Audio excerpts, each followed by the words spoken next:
Muy buenos días, hermanos presentes y a los hermanos que nos siguen en YouTube y Facebook.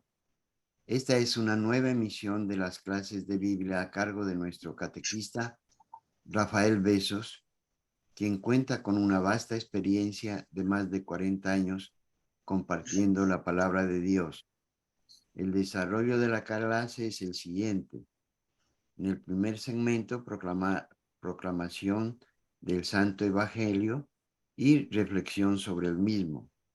En el segundo segmento, haremos preguntas sobre el tema expuesto o sobre cualquier otro tema de la palabra de Dios.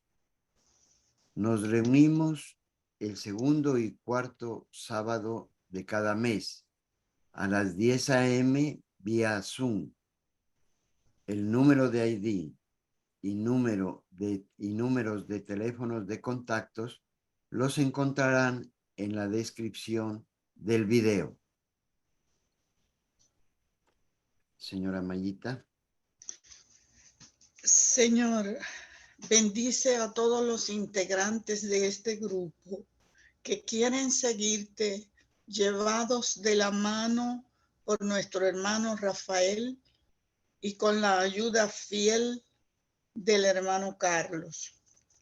Señor, que las lecturas de hoy nos identifiquen a todos, emigrantes, con el pueblo afligido recorriendo el desierto.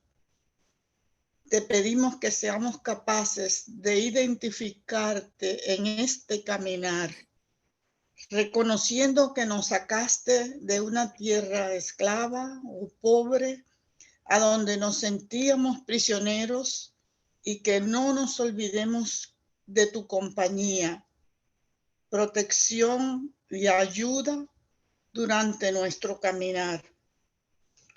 Señor, que también al recordar tus palabras nos sintamos unidos a ti, porque al compartir el pan, compartimos tu cuerpo y formaremos junto contigo un solo cuerpo y permaneceremos en ti.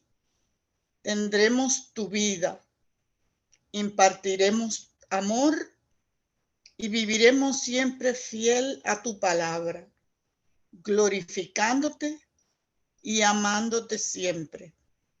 Amén.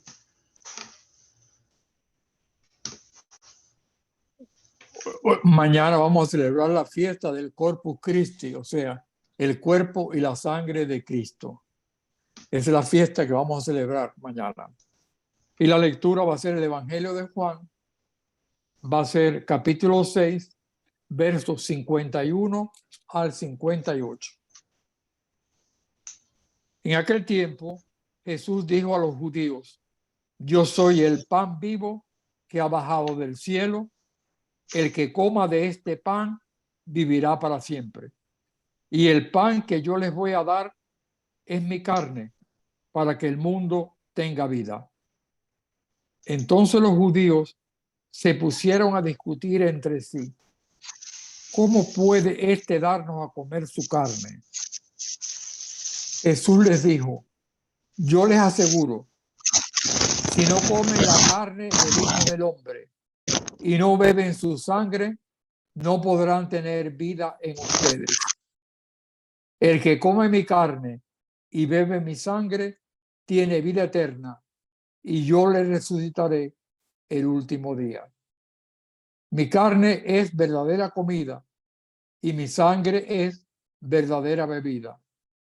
El que come mi carne y bebe mi sangre permanece en mí y yo en él. Como el Padre que me ha enviado posee la vida y yo vivo por él, así también el que me come vivirá por mí. Este es el pan que ha bajado del cielo. No es como el maná que comieron sus padres, pues murieron. El que come de este pan vivirá para siempre. Esto es palabra de Dios. Lo central de esta lectura es verdadera presencia de Jesucristo en el pan y en el vino. Esa es una de las cosas más importantes que tenemos que tener en cuenta. Esta vez me mandaron a mí un mensaje, una fábula. Las fábulas son cuando los animales hablan o las cosas materiales hablan también.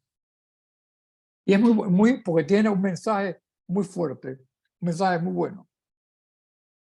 Dice que le preguntan a una varilla de acero: tú eres lo más fuerte que existe en la tierra. Y dijo la varilla: no, es el fuego, porque si me da, me derrite. Y entonces le preguntaron al fuego: tú eres lo más fuerte que existe en la tierra. Y dijo el fuego: no, es el agua, porque si me cae, me apaga. Y entonces le preguntaron al agua: ¿tú eres lo más fuerte que existe? Y dijo: no, es el sol, porque cuando me da, me evapora. Le preguntaron al sol: ¿tú eres lo más fuerte que existe? Y dijo: no, es la nube, porque cuando se pone frente a mí, me tapa completamente. Y entonces le preguntaron a la nube: ¿tú eres lo más fuerte que existe? Y dijo: no, es la montaña, porque cuando yo paso por encima de ella, me divide. Y entonces le preguntaron a la montaña: ¿tú eres lo más fuerte que existe? Y dijo la montaña: no, es el hombre, porque con sus maquinarias me puede destruir, me puede aplanar completamente, desaparezco como tal. Y entonces le preguntaron al hombre: ¿tú eres lo más fuerte que existe? Dijo: no, es la muerte, porque cuando la muerte viene sobre mí, desaparezco. Y entonces van y le van a preguntar a la muerte. La muerte estaba en su trono sentada, pero estaba triste. Y entonces le preguntan: tú eres lo más fuerte que existe. Y dijo ella: lo era hasta hace 2000 años, cuando apareció un hombre que murió, pero después volvió a vivir y me derrotó. Ese es el más fuerte y su nombre es Jesucristo. Es lo más fuerte que existe, porque es Dios Todopoderoso. Es una enseñanza bonita, es ver cómo Jesucristo es el Rey del universo y puede más que todo en la tierra. Sobre esto de aquí: yo soy el pan vivo para siempre, para siempre, y el pan que yo voy a dar es mi carne. Lo importante aquí es que los judíos no podían aceptar que un hombre tuviera vida divina. Eso es lo que no pueden aceptar, porque para ellos Dios estaba lejano y entonces es imposible que estuviera tan cerca de ellos. Y entonces imposible que pudiera dar vida divina, porque es una cosa solamente de Dios Todopoderoso. Y ellos comienzan aquí: coma este pan, vivirá para siempre. Yo he bajado del cielo. O sea, el pan que yo les voy a dar es mi carne para que el mundo tenga vida. Y menos que nada, que un hombre pudiera dar vida eterna. Y entonces Jesucristo sigue insistiendo. Los judíos se pusieron a discutir entre sí: ¿cómo puede este darnos a comer su carne? Ellos entendían perfectamente lo que Jesucristo estaba diciendo, lo que nosotros, muchos de nosotros, no entendemos, que es el pan que partimos en la Eucaristía, es verdadero cuerpo de Cristo, que es lo que está diciendo aquí. Nos da a comer su propia carne. Cuando nosotros vemos actualmente lo que está pasando en la iglesia, está hablando de los Estados Unidos, de Norteamérica. En la estadística que se ha hecho, que solamente el 30% de los católicos que van a misa creen que verdaderamente ese pan que se come en la Eucaristía es el verdadero cuerpo de Cristo. ¿Qué es lo que está pasando? Esta es una opinión muy personal mía, creo que una de las cosas que contribuye a que no se tenga esa idea de tener acto de fe, de que Jesucristo está presente realmente en el pan de la Eucaristía, proviene, mucho tiene que ver la forma en que se distribuye ese pan consagrado que es el cuerpo de Cristo. Una de las cosas importantes cuando se va a distribuir la Sagrada Comunión es que la persona pueda hacer un acto de fe. Y el acto de fe tiene que ser iniciado o bien por el ministro extraordinario de la Sagrada Comunión o por el sacerdote o el diácono que están distribuyendo la Eucaristía. Y una de las cosas para hacer ese acto de fe es que la persona que está distribuyendo tiene que presentar la hostia y hacer contacto con los ojos y decirle a la persona el cuerpo de Cristo. Y la persona tiene que contestar amén. Amén es una palabra hebrea que quiere decir así sea. Cuando tú respondes a lo que te dan amén, tú estás haciendo un acto de fe. Verdaderamente, ese pedazo de pan que me están dando no es pan, es el cuerpo de Cristo, que es lo que está diciendo aquí.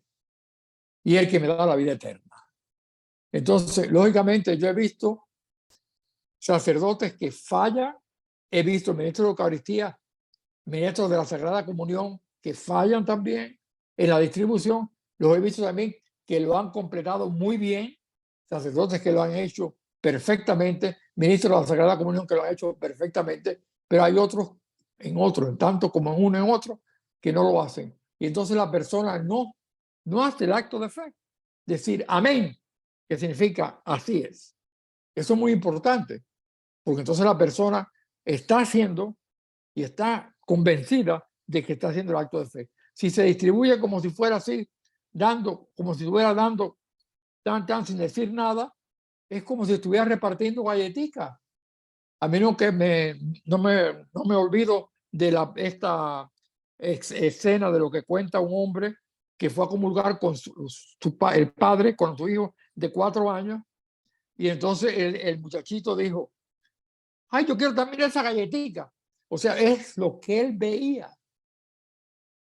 Estaban repartiendo como si estuvieran repartiendo galletitas. Y entonces, lógicamente, la persona está haciendo el acto de fe. Yo creo que eso es importantísimo. Yo creo que es parte importante para que la persona se dé cuenta de que no es una galletica, que eso que parece una galletica no es en realidad, sino que es el cuerpo de Cristo, como dice aquí el Evangelio.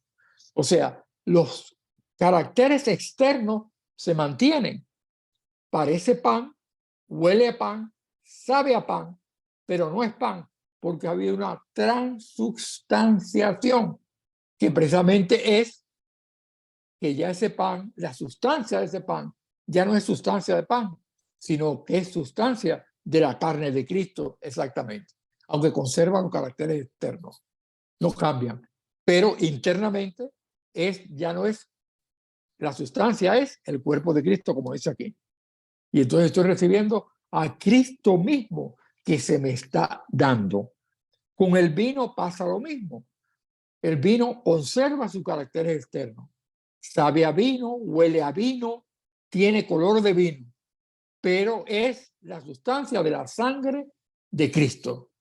Y entonces es el cuerpo y la sangre de Cristo el que se está distribuyendo. Y eso es básico, eso es la raíz precisamente de nuestra religión, de nuestro cristianismo.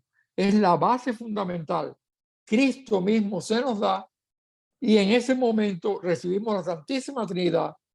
Por eso cuando yo digo en nombre del Padre, del Hijo y del Espíritu Santo, como decía Papa Francisco el día de la Santísima Trinidad, hacer esa señal en nombre del Padre, del Hijo y del Espíritu Santo. Es decir, la Santísima Trinidad me está envolviendo a mí. Yo estoy clamando la presencia de la Santísima Trinidad. Y entonces se hace verdaderamente con un sentido profundo. La Santísima Trinidad me está abarcando, me está poseyendo. ¿Por qué?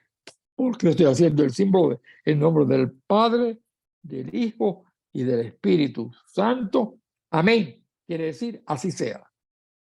Es realidad. Y esa es la parte que a veces esas cosas, los signos, si no se interpretan apropiadamente, no dan verdaderamente el profundo significado que tienen. Y por eso dice, yo les aseguro, si no comen la carne del Hijo del Hombre y no beben su sangre, no podrán tener vida en ustedes. Lógicamente, la sangre los escandaliza a ellos. ¿Por qué?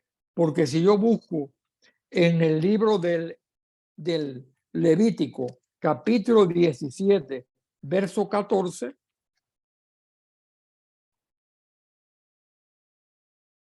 Levítico 17,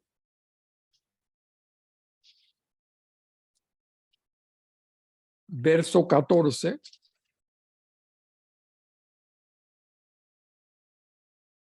porque la vida de toda carne es su sangre.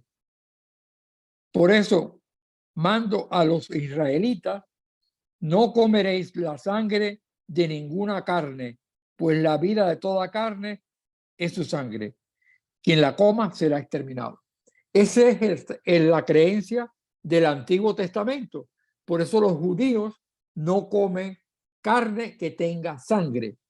Por eso la comida kosher, que es la actual que hacen los judíos, lo hacen también los musulmanes, pues el animal no es asfixiado, sino que el animal es degollado y puesto de cabeza de manera que toda la sangre salga afuera.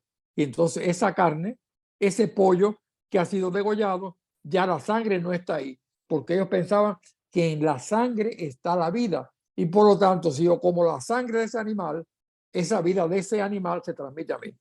Por eso es que Jesucristo les dice a ellos, les dice, yo les digo, si no comen la carne del Hijo del Hombre y no beben su sangre, no podrán tener vida en ustedes. El que come mi carne y bebe mi sangre tiene vida eterna y yo le lucharé el último día. Mi carne es verdadera comida y mi sangre es verdadera bebida. El que come mi carne, y entonces ellos discutían.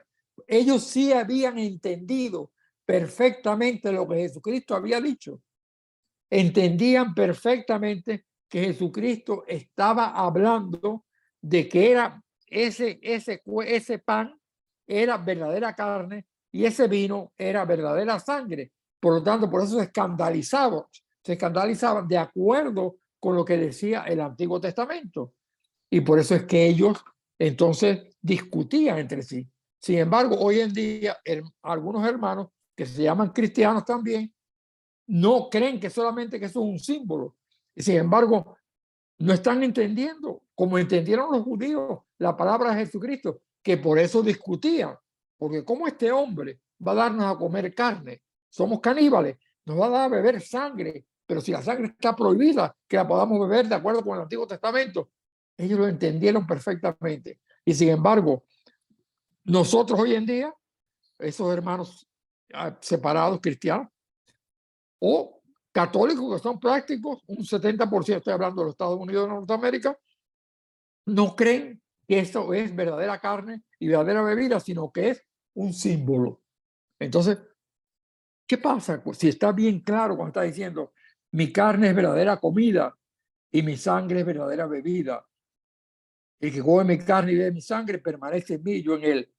Como el Padre que me ha enviado por ser la vida y yo vivo en él, así también el que me come vivirá por mí. Quiere decir, ya hemos entrado en un tiempo nuevo, un tiempo distinto. Ya Jesucristo no está afuera, no está lejano a nosotros, está interiormente mío. Cuando yo lo como, me como ese pan que se ha convertido en su carne y bebo ese vino que se ha convertido en su sangre. Se ha interiorizado dentro de mí, se ha hecho realidad dentro de mí. O sea, ellos no concebían que yo pudiera tocar a Dios.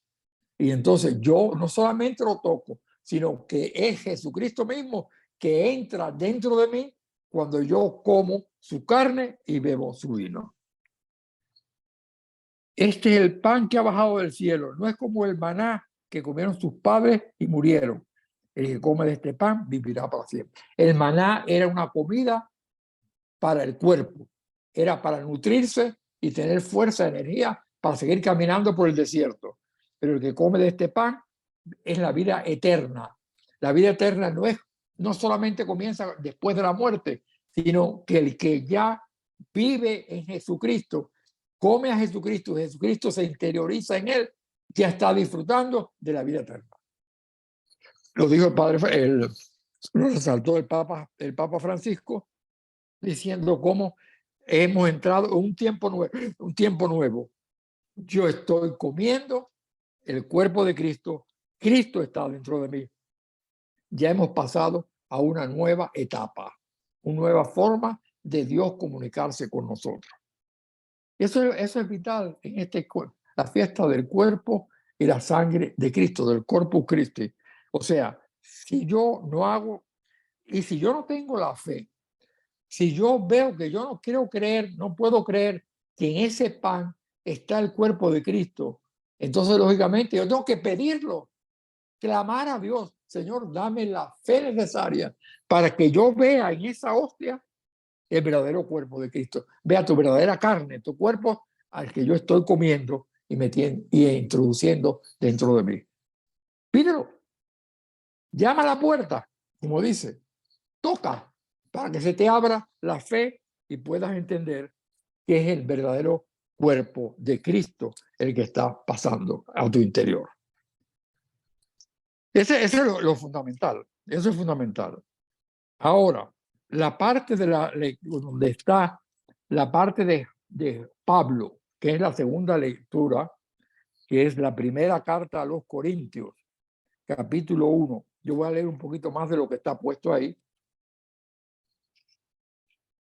Perdón, capítulo 11, verso 23 y siguiente. Primera carta a los Corintios, capítulo 11.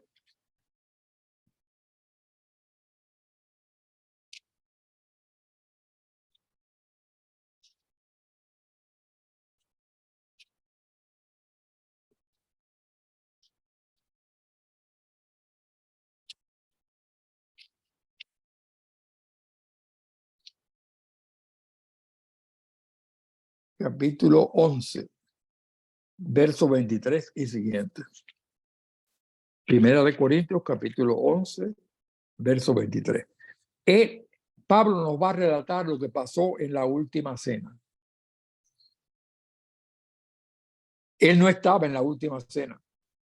Él en ese momento era un judío radical, agresivo, que quería destruir el cristianismo. Pero sin embargo, Jesucristo se lo revela, según cuenta él en el capítulo 11, verso 23.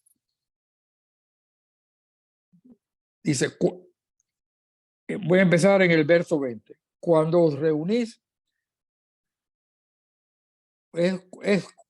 pues en común, esto ya no es como es la cena del Señor, porque cada uno come primero su propia cena. Mientras uno pasa hambre, otro se embriaga.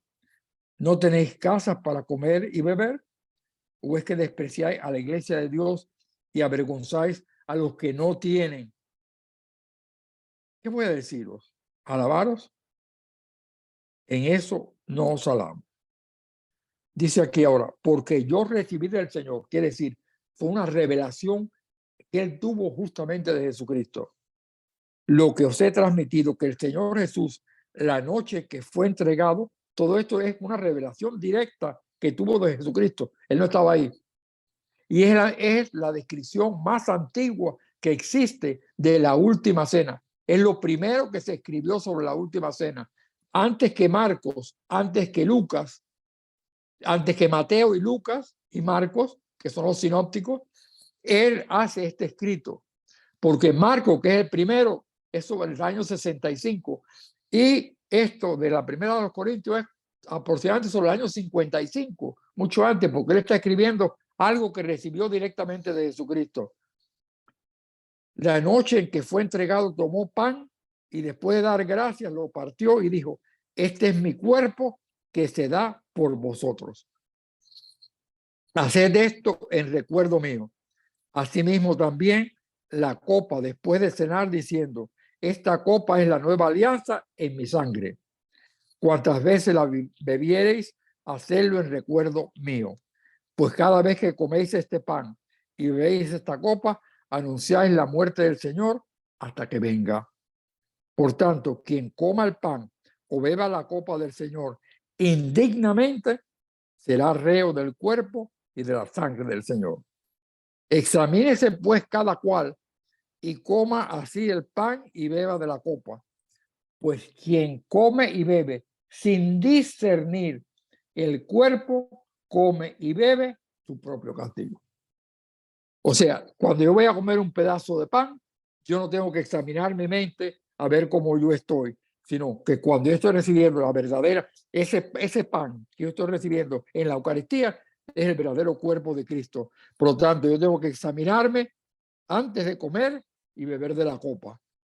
Pues quien come y bebe sin discernir, o sea, yo me he puesto a ver mi vida, si he cometido pecado o no, ese es el discernimiento, come y bebe su propio castigo.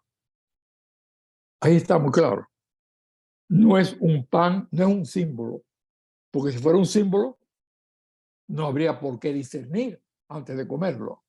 Pero es verdad, es el cuerpo, verdadero cuerpo de Cristo y la verdadera sangre de Cristo. Ahí está la parte importante. Si yo no me leo esto y veo que necesito discernir, ¿qué hizo Jesucristo antes de darle a comer el pan de la bendición que había hecho en la última cena, que era su cuerpo, y del vino, que era su sangre? Le lavó los pies. Ese lavatorio de pies significa los purificó antes de comer el pan y beber el vino. O sea, antes de comer su cuerpo y beber su sangre. Lógicamente, yo tengo que, en el discernimiento, yo me purifico con el sacramento de la reconciliación. Yo me pongo en gracia delante del Señor antes de recibir el cuerpo y la sangre de Cristo. Quiere decir, el discernimiento. Yo he discernido que he hecho cosas que no son correctas y por lo tanto acudo al sacramento de la reconciliación. Quiero lavarme los pies antes de comer el cuerpo y beber la sangre de Cristo. Eso es importante. Ahí está el sacramento de la reconciliación. Tengo que quitarme las sandalias, como le pasó a Moisés en el Antiguo Testamento, cuando estaba frente a la zarza ardiendo en el libro del Éxodo, cuando salió directamente después de la esclavitud de Jesucristo, después con los egipcios, la voz que le dijo: quítate las sandalias porque estás pisando tierra sagrada. Yo tengo que quitarme las sandalias, y al quitarme las sandalias me estoy purificando delante del Señor para poder recibir precisamente el cuerpo y la sangre de Cristo. Ellos salieron en la última, después de hacer el Passover, la cena del Passover. Esa cena del Passover es como una rememoración, podemos hacer ahora, de lo que es el cuerpo y la sangre de Cristo. Porque en el Passover se les ordenó a ellos matar el cordero, comer el cordero, y esa era la carne que le iba a dar energía para seguir adelante, y la sangre del cordero que había sido degollado, untar las jambas de la puerta de su casa para que cuando el ángel exterminador pasara, no hiciera efecto sobre ellos. Entonces, así pasaron de la esclavitud de Egipto, pasaron a la libertad. Yo, cuando me purifico y como el cuerpo de Jesucristo en la Eucaristía, me estoy pasando también de una esclavitud, la esclavitud del pecado, estoy pasando a una liberación.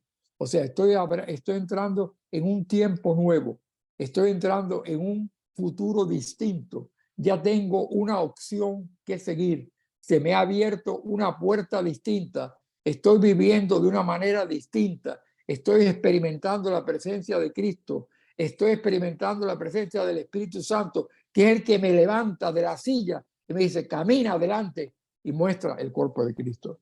Esa es la parte importante. O sea, hemos pasado una liberación.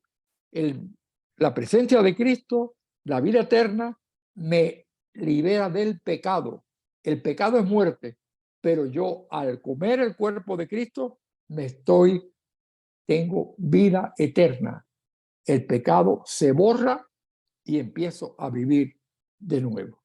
Y el Señor siempre va a estar al lado mío para darme el recurso de poder precisamente renacer de nuevo. Otra de las cosas que se va a hacer ese día es la procesión del Santísimo Sacramento.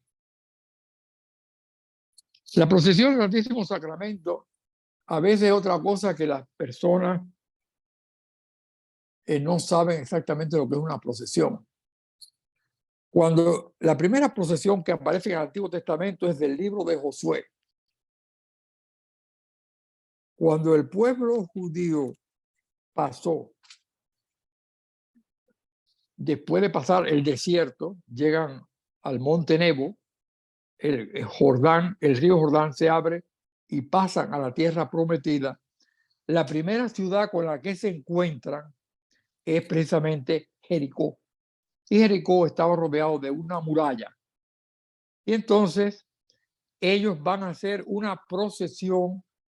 Si yo busco el libro de Josué, capítulo 6,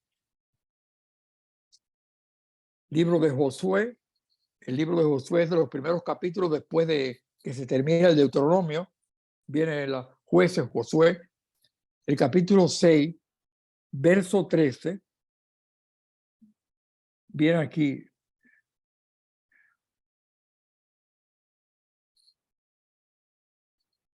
El verso 11, vamos a empezar en verso 11. Hizo que el arca de Yahvé diera la vuelta a la ciudad. El arca de la alianza, donde estaban los signos del maná, que lo tenían ahí, de la base de Aarón y las tablas de la ley, estaba en ese cofre. Dieron la vuelta a la ciudad, eso significaba para ellos la presencia real de Dios. Rodeándola una vez, luego volvieron al campamento donde pasaron la noche. Josué se levantó de mañana y los sacerdotes tomaron el arca de Yahvé. 7 sacerdotes llevando las 7 trompetas del cuerno de carnero, que ellos usan para el shofar ese que suena un ruido especial. Iban caminando y tocando las trompetas según caminaban. Están procediendo, es una procesión. Están procediendo con el arca de la alianza. La vanguardia iba delante de ellos y la retaguardia detrás del arca de Yahvé, desfilando al son de las trompetas, la música que los rodeaba. Dieron el segundo día una vuelta a la ciudad y volvieron al campamento. Se hizo lo mismo los 6 días. El séptimo día se levantaron con el alba y dieron la vuelta a la ciudad según el mismo rito 7 veces. O sea, hicieron una procesión alrededor de la ciudad con el arca de la alianza 7 veces. Iban con los cuernos tocando e iban clamando a Dios.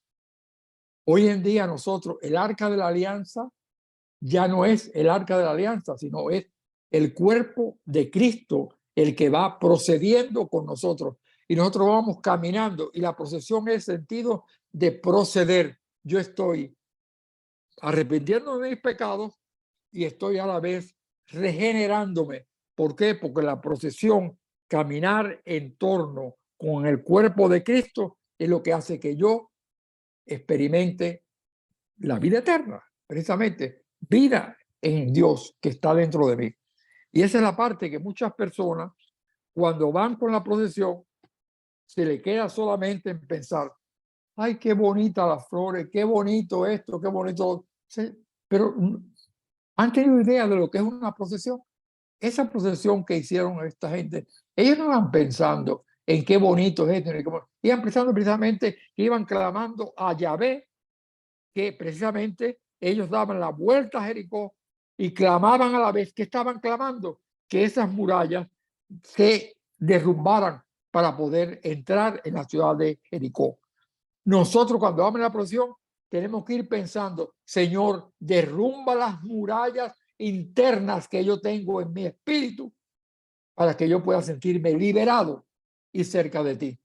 O sea, la muralla del odio, de la envidia, de la soberbia, de todas las cosas que tenemos que son debilidades humanas propias de la raza humana, pero que yo quiero, Señor, derrumba esas murallas, purifícame de esa manera cuando yo estoy caminando con el Santísimo alrededor tuyo. Cámbiame, Señor. Si yo voy con ese espíritu, si voy con otro espíritu, voy disfrazado, pero ¿qué va dentro de mí?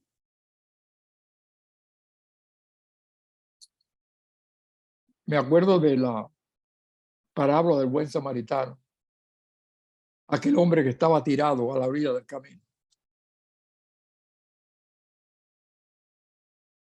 Pasó el sacerdote, pasó el levita. Los levitas es uno de la gente que canta en el coro, que se visten de lino fino, blanco, y cantan en el coro. Pero cuando vio a aquel hombre tirado, siguió de largo. Necesitaba ese hombre proceder para que esa muralla se derrumbara. Pasó el sacerdote y siguió de largo, no atendió. Y el samaritano, que ni tenía vestidura, ni tenía conocimiento ninguno de lo que era Yahvé, fue el que atendió al hombre que estaba tirado en el camino. Y a veces nosotros, con todos esos atributos, con todas esas vestimentas que nos ponemos a veces, pero ¿qué tenemos en el interior? Nos damos cuenta de lo que es la procesión, de lo que es el proceder alrededor, caminar con el Señor e ir clamando al Señor, Señor, como en Jericó, derrumba las murallas espirituales que yo tengo en mí. Eso es lo importante. Si no tengo esa idea, estoy perdiéndome lo más importante de lo que es una procesión. A veces el problema es que la gente no tiene la instrucción necesaria, no se le ha dado la catequesis apropiada para que sepan precisamente lo que es una procesión. Eso es importante, porque si no perdemos el sentido de lo que estamos haciendo. En esa misa también hay una secuencia, como la hubo con Pentecostés, pero esta secuencia es muy larga y entonces lógicamente te da la opción de hacerla más corta, el final solamente los últimos versos. Y este es lo que dice los últimos versos: el pan que del cielo baja es comida de viajeros, es un pan que para los hijos no hay que tirarlo a los perros. Isaac el inocente es figura de este pan, con el cordero de Pascua y el misterioso maná.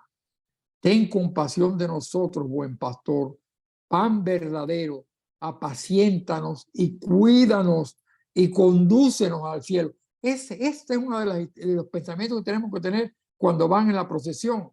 Apaciéntanos y cuídanos y condúcenos al cielo. Eso es básico en la idea del cristianismo.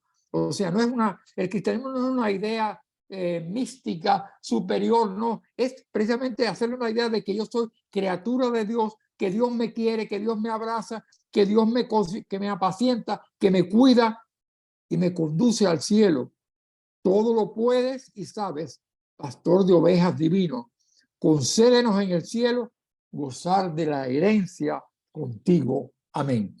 Ese es el final de la secuencia.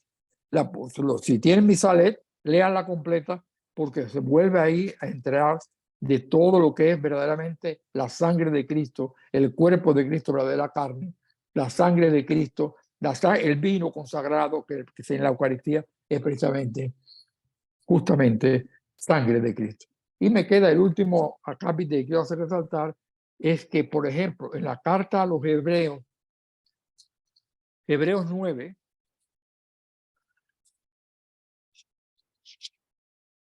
Hebreos 9, verso 24 y siguientes. Hebreos 9, 24 y siguientes. Nosotros no estamos matando a Cristo, sino que precisamente, lo dice aquí, pues no penetró Cristo en un santuario hecho por manos de hombre, en una reproducción del verdadero, sino en el mismo cielo, para presentarse ahora ante el acatamiento de Dios en favor nuestro, y no para ofrecerse a sí mismo repetidas veces al modo como el sumo sacerdote cada año en el santuario con sangre ajena, sangre de animales. Para ello habría tenido que sufrir muchas veces desde la creación del mundo, sino que se ha manifestado ahora una sola vez en la plenitud de los tiempos para la destrucción del pecado mediante su sacrificio. El sacrificio de Cristo nosotros celebramos, no es que estamos matando a Cristo en cada Eucaristía, sino que es el mismo sacrificio del Gólgota de hace 2000 años, en el cual nosotros hacemos el memorial.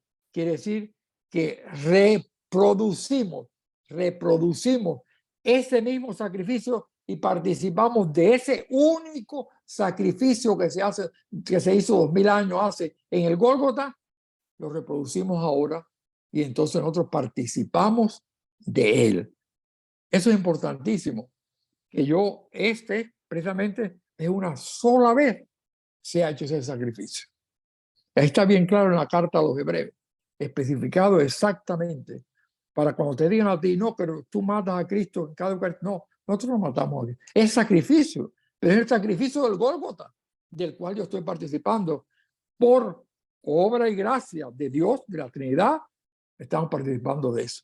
Por eso, en la segunda parte de la misa, lo que va después de la consagración es lo que se llama la anamnesis. Les dándole alguna palabra para que, si la oyen alguna vez, les resulte familiar. Anamnesis quiere decir memorial. O sea, y ahí precisamente dice, hacemos el memorial. El memorial no es un recuerdo, sino que es una reproducción de aquellos que se produjo hace 2000 años.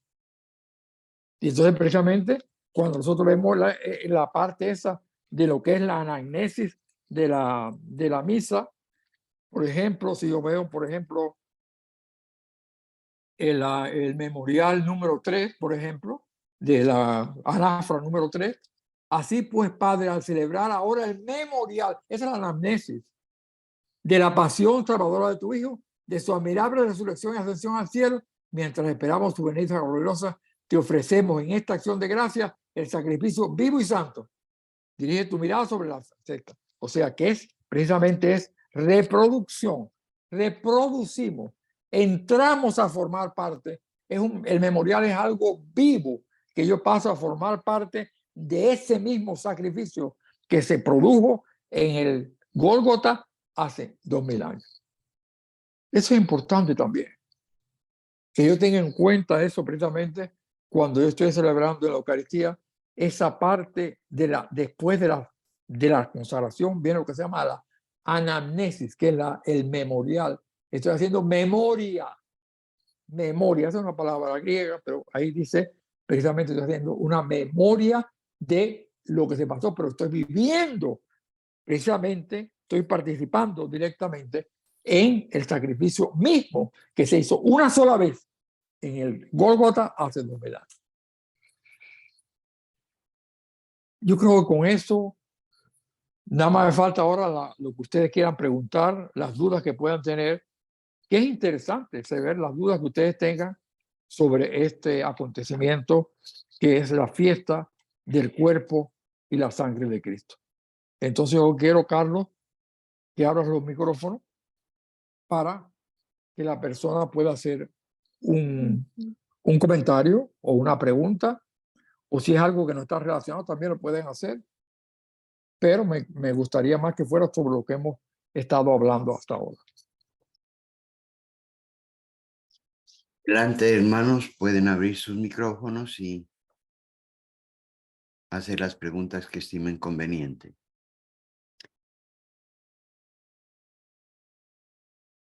Estaba mirando, Rafael, en días anteriores, cómo el ángel de Fátima les enseña a los pastorcitos a orar. Y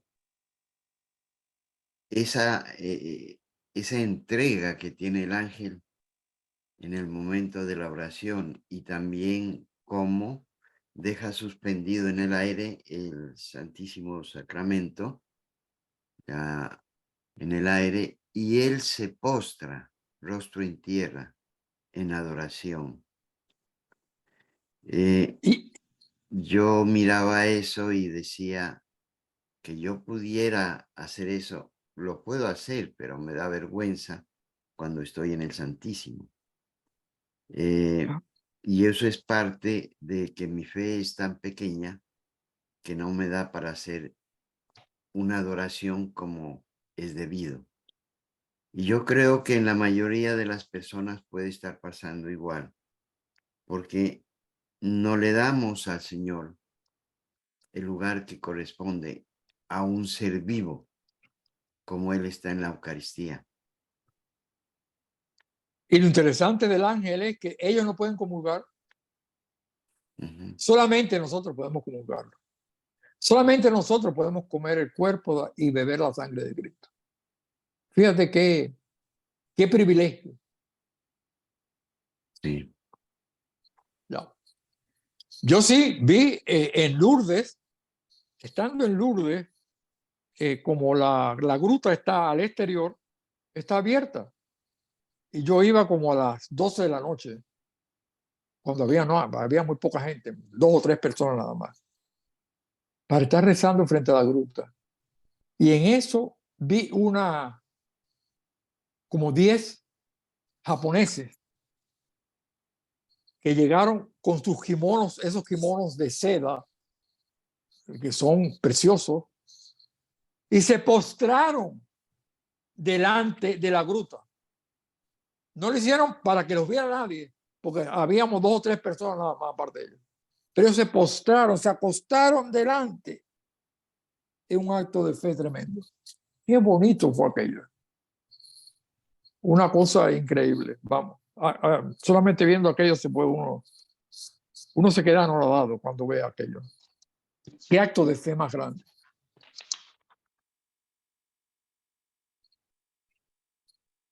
Adelante, señora Luz. Buenos días. Buenos Bueno, yo días. quería hoy compartir como toda la enseñanza que nos ha dicho Rafael y bueno, corregirme de pronto en algo que pueda estar equivocada. Pero hoy realmente la palabra es muy, muy interesante, con muchas reflexiones que uno puede compartir en su vida diaria, ¿verdad? Por ejemplo, una parte que el señor Rafael pues nos explicaba donde yo interpreto como cuando recibimos el cuerpo de Cristo, podemos decir entonces que nosotros somos cuerpo de Cristo y que lo recibimos en la Eucaristía, que nos podemos estar convirtiendo en otro Cristo para las demás personas, interiorizarnos, como dice Rafael, en el sentido cuando la palabra nos dice, el que come mi carne y bebe mi sangre, habita en mí, yo en él. Es por Exacto. eso que nosotros lo interiorizamos en la Eucaristía. Hay una reflexión de San Agustín que dice, tú eres lo que recibes. Es decir, que nosotros estamos recibiendo el cuerpo de Cristo y somos cuerpo de Cristo, donde podemos reflejar con esto en la comunión, cuando compartimos la mesa, digamos, ejemplo, en nuestro hogar, en un restaurante, no lo compartimos con cualquiera, lo compartimos cuando vamos a la mesa en nuestro hogar o en cualquier otro lado que compartamos, lo compartimos con la familia, con nuestros mejores amigos, con nuestros hijos, con nuestro esposo. Y ahí pues estamos haciendo lazos muy fuertes de amistad, haciendo lazos muy fuertes familiares. Por eso es que nosotros antes de compartir la cena, y lo expresaba también Rafael, es que nosotros nos tenemos que lavar bien las manos,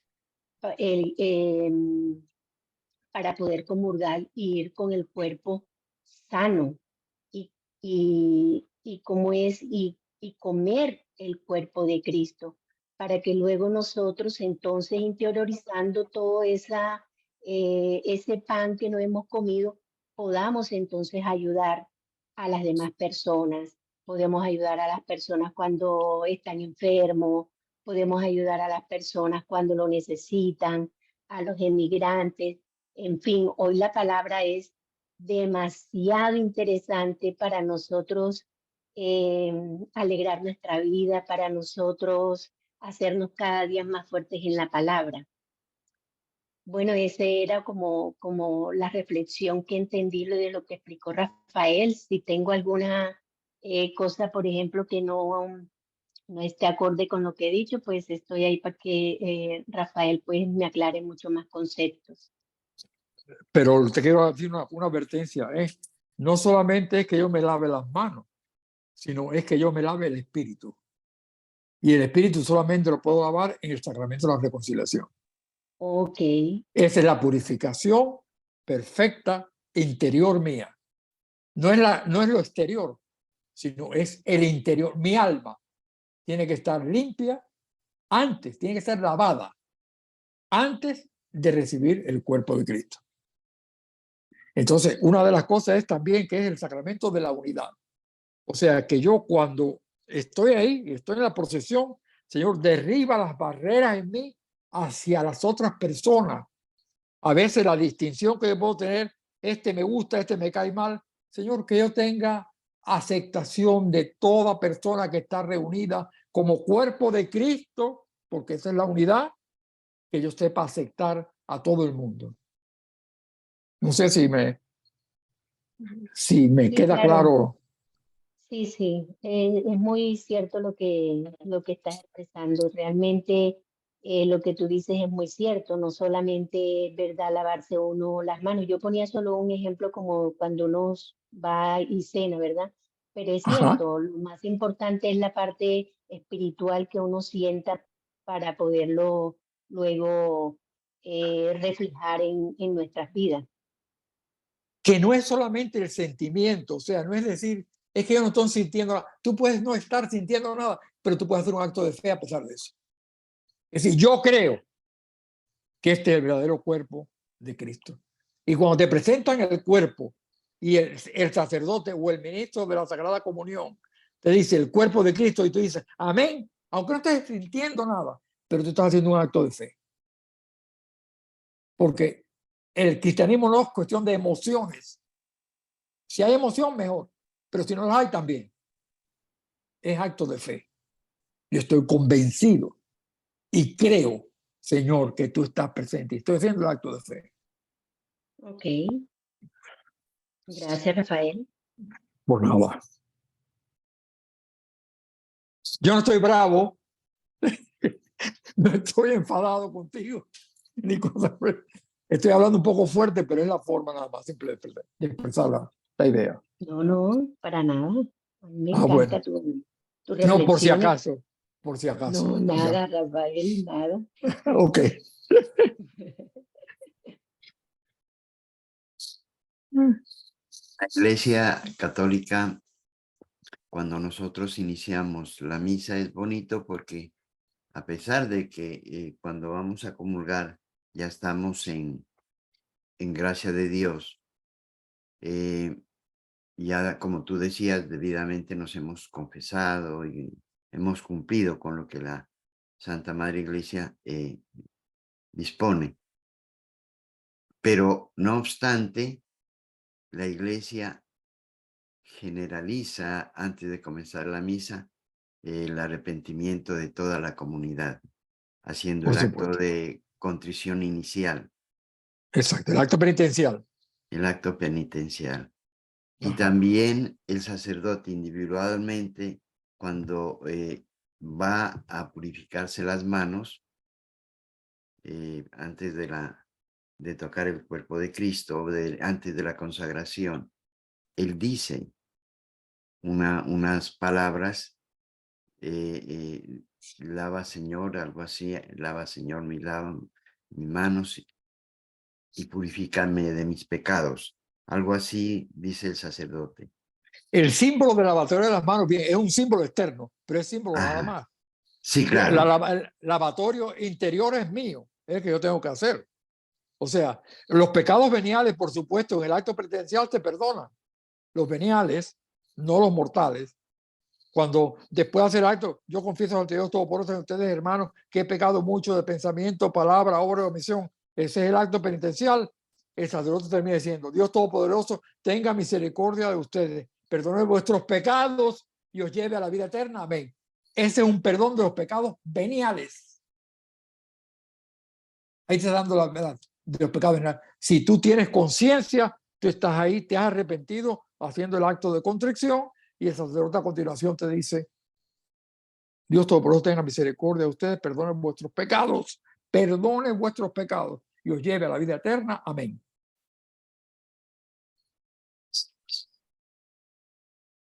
En este tiempo el Señor nos ayuda bastante con algunas revelaciones. Por ejemplo, en la iglesia de Lourdes hay una gruta, y en esa gruta hay la revelación de la imagen de la Virgen. No sé, o al menos yo no he alcanzado a mirar en qué advocación está ahí la Virgen, pero se ve. Sí, Y el la Virgen de sacerdote, Lourdes tiene que ser la de Lourdes. no, Si la... no, no, ¿Ah? no, no, no, no, no es, porque en la parte alta está, como es en la gruta, en la roca de la gruta, ¿no? Ok, En la parte alta de la gruta está la Virgen, la imagen de la Virgen, ¿no? ok. ¿No? Pero en la parte de acá abajo, a la altura de los ojos de uno, de una estatura como la mía, ¿no? Más o menos a la altura de los ojos, está la revelación de la Virgen. No, hasta ahora he preguntado si alguien conoce la advocación, pero no, no, Yo no. era la Inmaculada Concepción, Así dice, sí, así es. porque eso es un dialecto francés, que es la parte de los Ujú. Pirineos, porque la aparición de la Virgen, que se apareció 18 veces a Santa Bernardita en la gruta.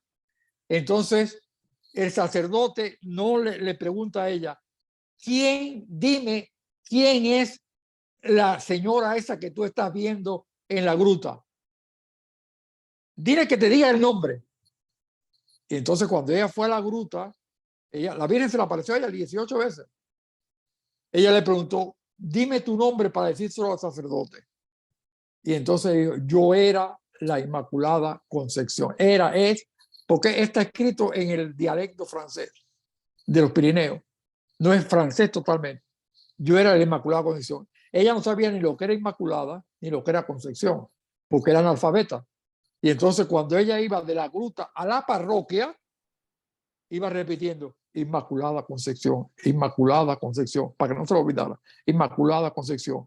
Cuando ella llega al cura y le dice: el nombre es Inmaculada Concepción, entonces el cura dijo: ¡bah! Ahora sí me doy cuenta que se está apareciendo la Virgen de verdad, porque tú no sabes ni lo que es Inmaculada ni lo que es Concepción. Si eso te lo ha dicho a ti, es que verdaderamente esa es la Virgen María que se estaba apareciendo, porque justamente antes de eso se había Pío IX había declarado el dogma de la Inmaculada Concepción. Las apariciones fueron en el 58, 1858. En el 56, el Papa había declarado el dogma de la Inmaculada Concepción. Y eso fue como una afirmación de precisamente del dogma de una verdad revelada que había proclamado el Papa Pío IX. Esa es la Virgen de Lourdes. En la base, estoy hablando en Lourdes, directamente en la cueva, está la imagen de la Virgen, y abajo está: yo era Inmaculata Concepzione, que fue lo que le dijo el nombre de ella. Claro, y en ese tiempo las comunicaciones no eran como las tenemos ahora, Por supuesto. que las noticias no podían llegar así en poco tiempo, ¿no? Tardaban Claro. demasiado. Recuerdo a los hermanos desbloquear los micrófonos y participar. Y con esto, Rafael, tú te habrás enterado de lo que pasó. Es una muestra de la ayuda que el Señor nos quiere dar para aumentar nuestra fe. En la capillita del Santísimo en San Isidro está ubicado acá, quienes vivimos en la Florida, está ubicado en Pómpano, en la intersección entre Martin Luther King y la Power Line, al lado de una gasolinera, de una estación de gasolina. Varios hermanos que estaban ahí orando y hermanas vieron el Sagrado Corazón de Jesús. No sé si ahí se lo puede ver. A ver, un momentito, voy a arreglar mi pantalla. Y es que la puedo arreglar en este momento, ¿no?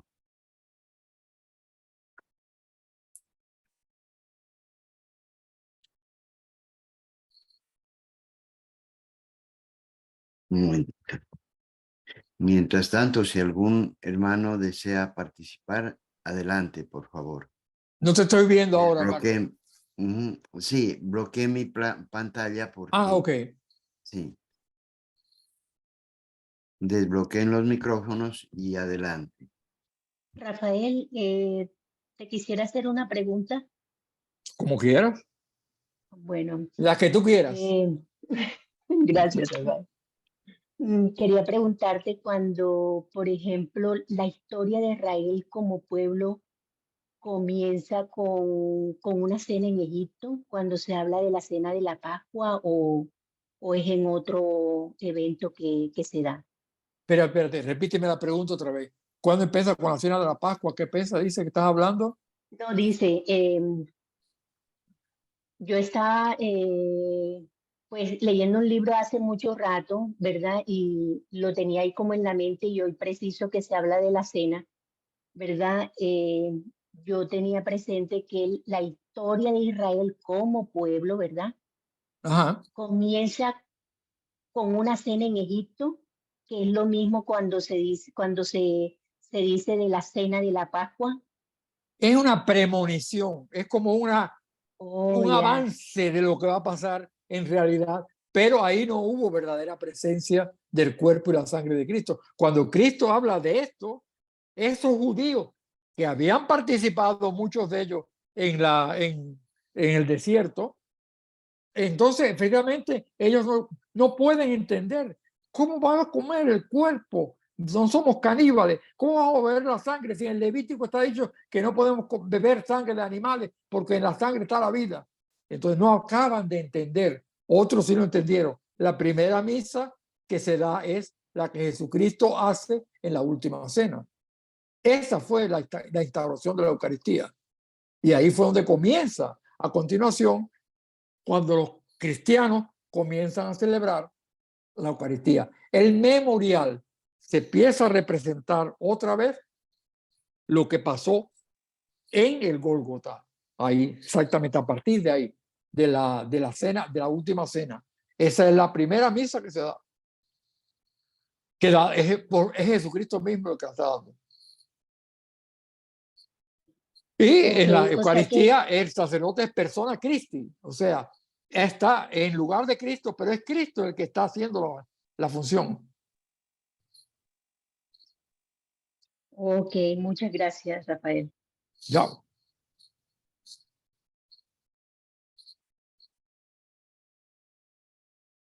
Ahí creo que se está viendo. Ahí creo que se está mirando el sagrado, ahí en la Eucaristía, el Sagrado Corazón. No sé si los hermanos alcanzan a ver.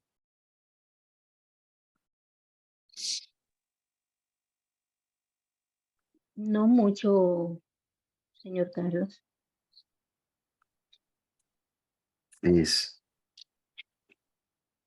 Oh, Esto fue lo que vieron en San Isidro. Y entonces es una ayuda a nuestra fe, porque fueron muchas las personas que lo vieron ahí. O sea, no podemos decir que fue una ilusión de una persona, ¿sí? sino que varias personas lo vieron. ¿Tú qué opinas de eso, Rafael? Bueno, yo te puedo contar lo que pasó en Fátima. Había 70,000 personas. Cuando el sol giró, bailó delante de ellos con muchos colores y se acercaba a la tierra, que parecía que se iba a estrellar contra la tierra. Unos creyeron y otros no creyeron. Publicado en los periódicos la foto del sol, Cierto. aquel sol que se acercaba a la tierra. Y eran 70,000 personas. Estaban húmedos porque estaba lloviendo anteriormente. Se secaron todos. Y hubo personas. O sea que eso es una cosa, un reflejo interior de la persona. Más grande que eso, yo no he visto nada.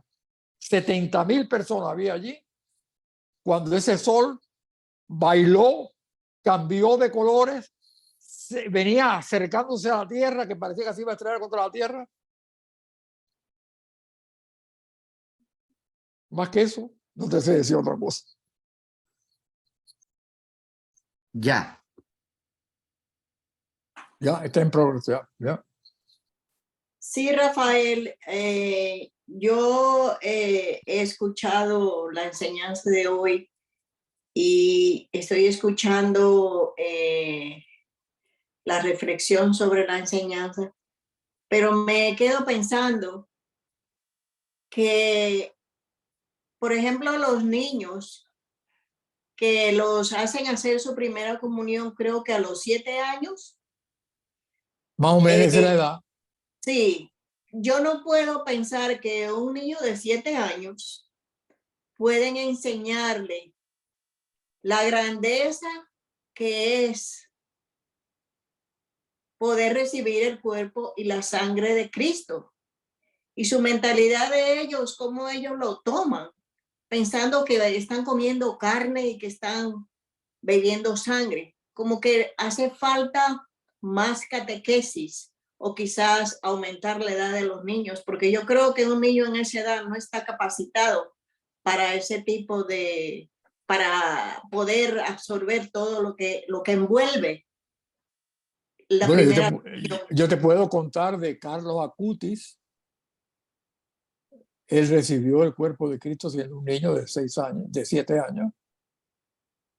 Y él iba a misa todos los días. Los padres no practicaban. Iba con el criado. Ellos era gente de dinero.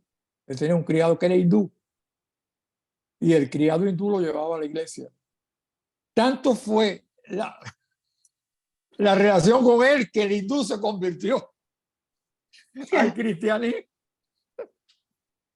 y se bautizó.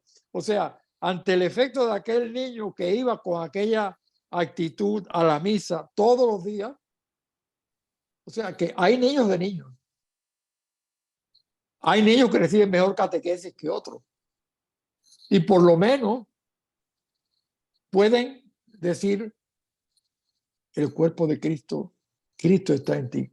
Hay muchos santos que han sido de niños, han recibido la comunión y han tenido efectos tremendos, ¿no? Todo está, como tú dices, la catequesis, qué tipo de catequesis han recibido. Claro, lógicamente ahí está básico. No solamente los niños, sino los adultos igual. ¿Qué tipo de catequesis reciben? Pero bueno, la iglesia mantiene eso, como el sacramento de la confirmación. Cuando se va a confirmar, tienen 14 años, 15, 16 años, etc. ¿Y cómo le llaman aquí en los Estados Unidos ese sacramento? Goodbye Sacrament. Porque allá no los ves más. Ellos van a coger el certificado. ¿Para qué? Para poderse inscribir en una escuela católica o una universidad católica. Cuando vayan a la universidad, tienen que decir que ellos están confirmados. Punto. Así la llaman. Goodbye Sacrament. No los ves más. Y ya tienen 14, 15, 16 años. ¿Te das cuenta, Ana? O sea que ese es el problema. Es un problema, No, o sea. La verdad es que yo no sé ni cómo pensar en esto, porque yo soy de la vieja generación y yo recuerdo que cuando yo hice mi primera comunión, yo tenía, creo que eran 12 años. Y la catequesis que yo recibí fue algo muy básico, porque en aquel tiempo no era mandatorio que tenías que asistir al catecismo 1 o Ya, 2, algo así. Yo recibí una preparación muy básica. Pero resulta que cuando yo hice mi primera comunión, para mí ese ha sido el día más grande de mi vida. ya tú ves. Yo no sabía, cuando yo vine a mi casa, yo no sabía, yo no quería hacer nada, yo quería estar sentada solamente pensando en lo que había pasado. No quería hablar, no quería comer, era algo grande. Y no sé cuándo fue el Concilio Vaticano II fue. En el 62 fue el Vaticano. Yo creo que después de ese concilio es donde ha venido habiendo mucho cambio con la cuestión de la creencia en el cuerpo y la sangre de Cristo. No, el concilio tiene los documentos bien claros sobre la liturgia. Es muy claro. Ha dado mucha apertura al pueblo de Dios. Por ejemplo, yo soy ministro extraordinario de la comunión. Claro que sí. ¿Cómo yo me iba a pensar en mi vida que yo iba a poder tocar el cuerpo y la sangre de Cristo para entregársela a mis hermanos? Jamás. Esos son los caminos de Dios. Esos son los caminos de Dios. ¿Te llevaron Entonces, por ahí? yo no sé si esa apertura o ese acercamiento que ha tenido el pueblo dentro de la iglesia, yo no sé si ha sido bueno para crecer espiritualmente o la gente se siente muy confiada, muy fácil como para llegar hasta allá. O sea, no sé si me explico bien. Yo te entiendo perfectamente. Yo lo que creo es que es una falta de catequesis. No saben, ellos no saben responder amén. No saben, nadie, tú que tienes la experiencia como ministro extraordinario de la Sagrada Comunión, ¿quiénes te responden amén? Uh-huh. Sí, aunque tú le digas el yo cuerpo lo de tengo que Cristo. hacer. Ya, entonces, no, pero es que tú no, tú sí, tú lo sabes, pero es la persona la que tiene que decir amén. Que es la que tiene que hacer el acto de fe. Ese es el problema. Ellos no saben, fíjate, yo estaba oyendo por una estación de radio el Rosario. Entonces la persona que estaba diciendo la de María decía, Santa María, Madre de Dios, ruega por nosotros pecadores, ahora y en la hora de nuestra muerte. Amén. Entonces, tanto tuvo que mandar un mensaje y decir, amén. Tienen que instruir a esa señora, porque amén es la conjugación del verbo amar y ahí no pinta nada, sino que tiene que decir amén, que es una palabra hebrea que quiere decir así es. ¿Por qué decía amén? Yo no sé por qué decía amén. O sea, hay una falta total. Por ejemplo, gloria al Padre y al Hijo y al Espíritu Santo, como era en el principio. A gente que dice, como era en un principio. Un principio no puedes decirlo. Tiene que decir en el principio. No es un principio determinado. Es el principio de todos los principios. Por eso hay que decir, como era en el principio, ahora y siempre, por los siglos de los siglos. Amén. Y alguna gente dice un principio. No. No sabe lo que estás diciendo. Es una falta total de catequesis. No, pero es que yo no sé cómo, porque vienen personas a comulgar que uno se da cuenta que no sabe lo que están haciendo. Exactamente. Pero como el ministro no puede negar la comunión a nadie, No. solamente el cura puede hacer eso. Entonces, lógicamente, no te queda más remedio que suministrárselo. Sí. Lo demás queda en la mano de Dios, nada más. Yo me acuerdo que el padre Barajas, Abel Barajas, él dijo, solamente le puede negar la comunión. Yo entonces era ministro de la Sagrada Comunión, si viene masticando chicle. Pero tienes que decirle la razón. No te puedo dar la Eucaristía porque no estás en ayuno. Estás mascando chicle. Esa era su catequesis.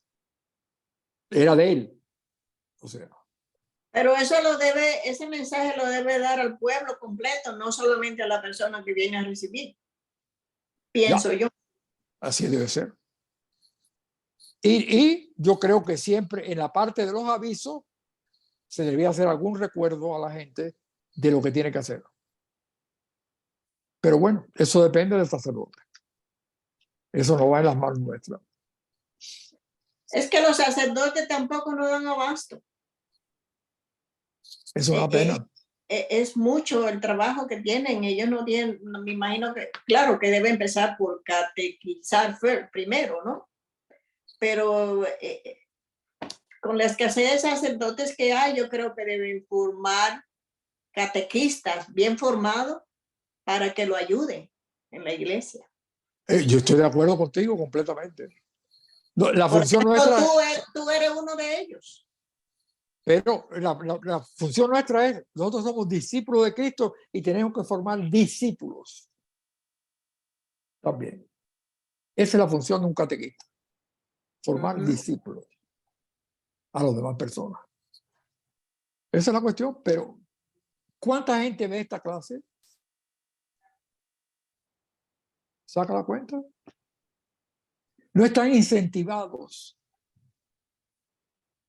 Sin embargo, con los adictos que están en recuperación, esta clase, que yo se la doy en media hora, ya puede tener 110 views. Esta clase, ¿cuántos views puede tener? No creo que llegue a 4. Sin embargo, esta gente, porque están en necesidad, porque quieren salir de una adicción que es una esclavitud, 100 y 110. Claro que no son de aquí, son de otras partes, Argentina, de otros países. Pero tienen hambre y buscan entonces la enseñanza. ¿Quién en la comunidad está buscando una enseñanza de ese tipo? No están incentivados. ¿Y cómo se incentivan? Acuérdate cómo tú eres de la vieja guardia, como soy yo. Uh-huh. ¿Cuántos seminarios de vida en el Espíritu había en San Isidro en el año? 6. ¿Cuántos seminarios de crecimiento? 3. Ahí se incentivaba. ¿Sí o no? Sí. ¿Cuántos congresos? A veces 2 congresos en el año. Sí. Eso es lo que incentiva a la persona a buscar la enseñanza. Digo, para mí, eso es una opinión muy personal mía. No sé si será tuya igual.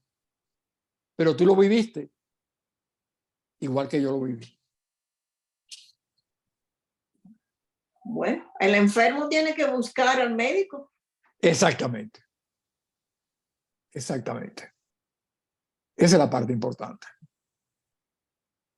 Tú pasaste por esa etapa igual que pasé yo. Sí. Esa parte, Eso sí, dime, ya.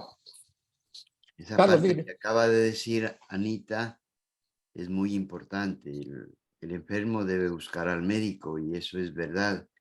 En San Isidro tenemos, por ejemplo, hay el Ministerio de Matrimonios, el matrimonio de parejas que tienen, es un ministerio bastante numeroso y que es bien llevado.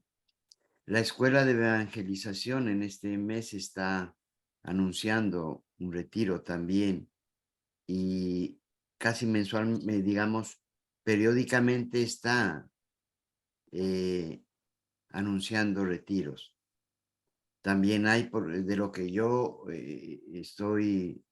de lo que yo conozco, por ejemplo, Enrica también todos los días lunes se está preparando a los catecúmenos, a los iniciados y bueno, es como decía Anita, es cuestión de que nosotros busquemos también, porque es difícil la palabra de Dios y todo lo que se refiere al Señor es bien difícil que penetre en todo el mundo, bien difícil. Pero bueno, para el Señor nada es imposible, ¿no? Pero estas clases, ¿cuánta gente la oye? Ujú. Estamos ya como en 24. Quizás no 300. son adecuadas, pienso Mm. yo. No sé qué tipo de clases buscan ellos, qué tipo de enseñanza buscan. Ya voy a los techos. Allá, recuperación de adictos. Puedes buscarlo porque yo paso ahí la charla. En la clase de Biblia están las charlas. Ahí puedes ver los views. No menos de 100. ¿Hay 100 personas que ven esta clase? Dime. No. Mm. Ya.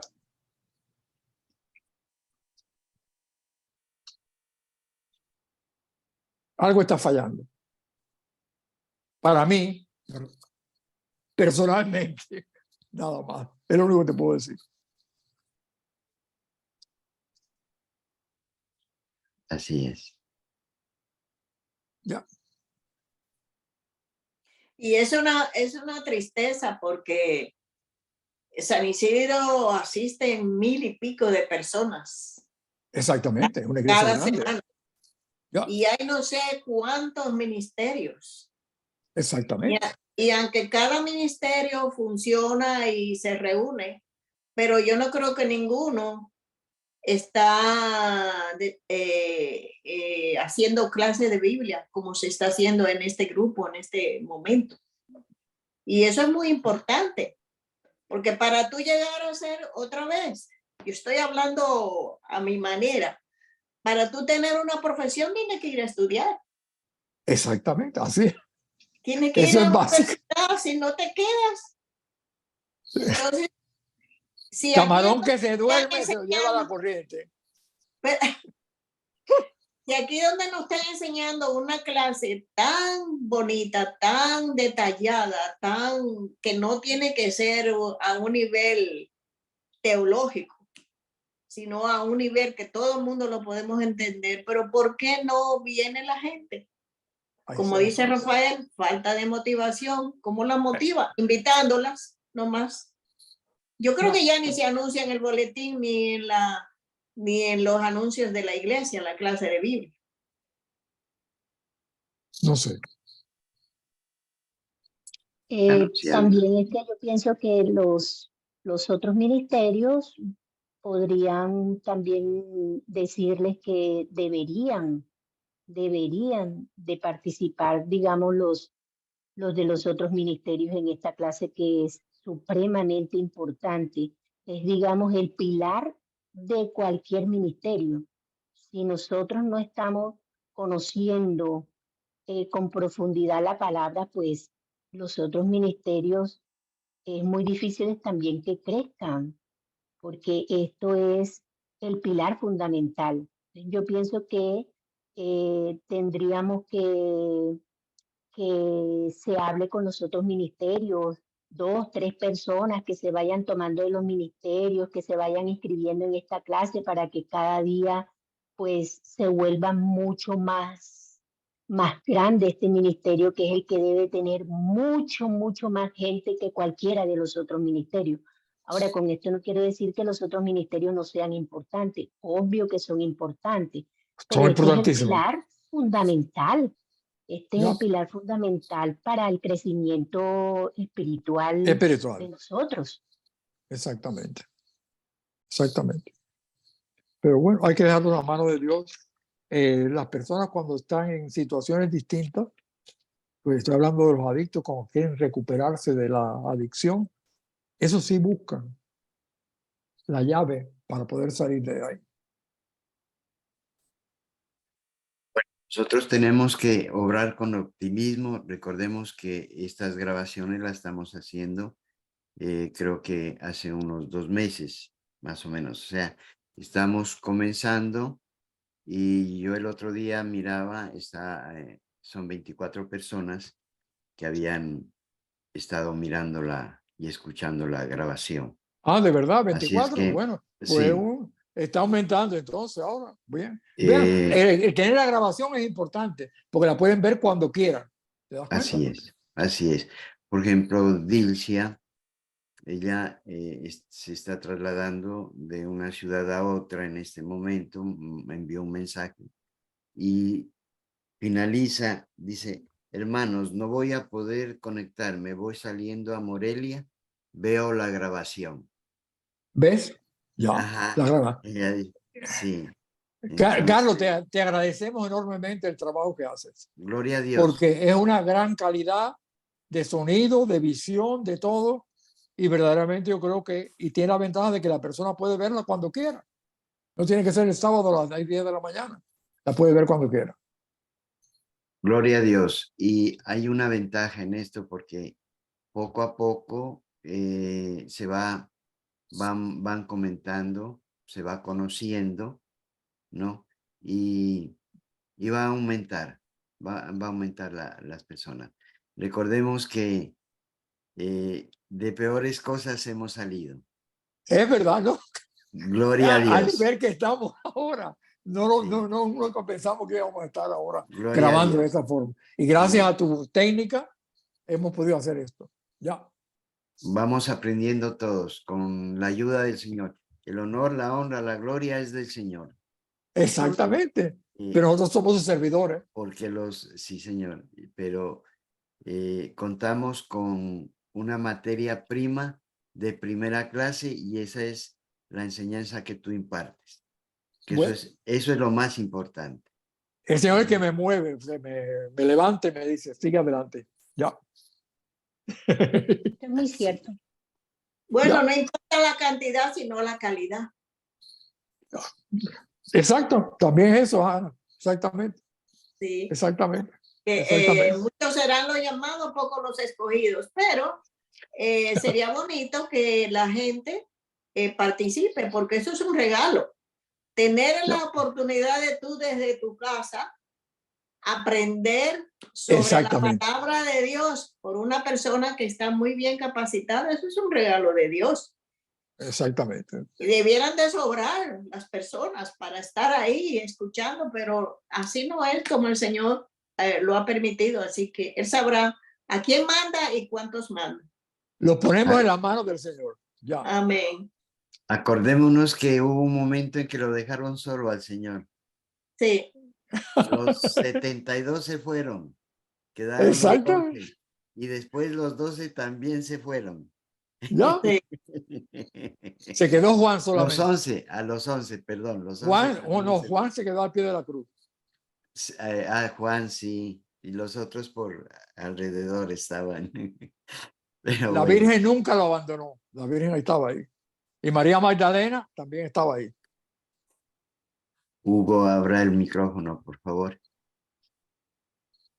Sí, así es. Bueno, vamos a terminar esta clase que el Señor nos ha permitido tener y Hugo nos va a ayudar con la oración final. La oración final. Perfecto. Gracias, Señor, por hacer posible las clases que están a cargo de Rafael, con la ayuda de Carlos, que nos permiten conocer tu divina palabra para que como una luz santa y divina ilumine el camino de nuestras vidas y sea nuestra guía para vivir como tú quieres. Padre nuestro, bendice a cada uno de los participantes y concédenos tu bondad y sabiduría, y haz que podamos reflejarte cada día de nuestros días y cada día y momento de nuestras vidas. Amén. Amén. Padre nuestro, que Que estás está en el cielo.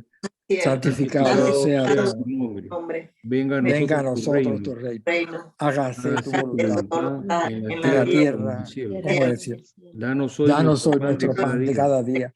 Perdona nuestras ofensas, como también nosotros Como perdonamos también a los perdonamos a los que nos ofenden. ofenden. No No nos dejes dejes caer en la tentación y y líbranos del líbranos mal. del mal. Amén. Amén. Amén. Dios te salve María, María, llena eres llena de eres de gracia, gracia, el Señor es el Señor contigo, es contigo. bendita eres Bendita tú entre eres entre todas las todas mujeres las y mujeres bendito el y bendito fruto es de el tu fruto vientre de tu Jesús. vientre, Jesús. Santa Santa María, María, Madre de Madre de Dios, ruega ruega por por nosotros nosotros pecadores, pecadores, ahora ahora y y en en la la hora hora de de nuestra nuestra muerte. muerte. Amén. Amén. Gloria al Gloria Padre, al Padre, gloria al y al Hijo, Hijo, gloria al y al Espíritu Santo, Espíritu Santo, como como era era en el principio, principio, ahora y ahora y siempre, por los siempre, siglos de por los los siglos de los siglos. siglos. Amén. Amén. Estamos Gracias, Hugo. dados para No, la gracias a ti, próxima. Rafael. Que tengan un buen fin de semana. De igual manera. Bendiciones. de Muchas igual manera gracias. para todos.